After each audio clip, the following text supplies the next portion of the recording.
বিজয় হয় নাই তো বাংলাদেশের কৃষক শ্রমিক জনতা সমাজজীবী কর্মজীবী পেশাজীবী মানুষ এইবার যে বৈষম্য বিরোধী ছাত্র আন্দোলন শুরু করেছিল এই চাকরির জন্য সংস্কার, সেটা হলো রাষ্ট্র সংস্কার।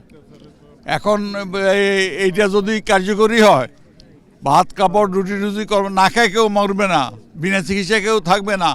আমাদের দেশ কেউ দখল করতে আসলে আমরা 18 কোটি মানুষ একসাথে লড়াই করব, তবে হবে বিজয়। আমরা কারো তাবেদারি করার জন্য মুক্তিযুদ্ধ করি নাই। এই লড়াই বাংলার মানুষের লড়াই, এই লড়াই আমাদের জিততে হবে। আমি বাকিটা আপনারা করবেন, আমি করে গেলাম যতটুকু পারলাম। বিজয় হয় নাই এখনো।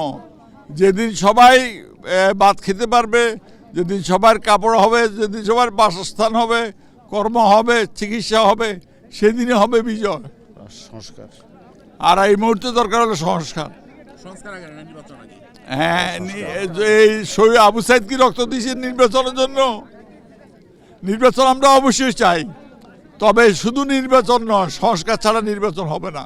একমাত্র ওয়ালটন এসি দিচ্ছে 1 বছরের রিপ্লেসমেন্ট গ্যারান্টি। যে দেশের মানুষ সংস্কার চায়, মানুষের মুক্তি চায়, এটা কি এই 53 বছরও হয়েছে? শহীদ মুক্তিযোদ্ধাদের তালিকা পর্যন্ত করতে পারে না 53 বছরে।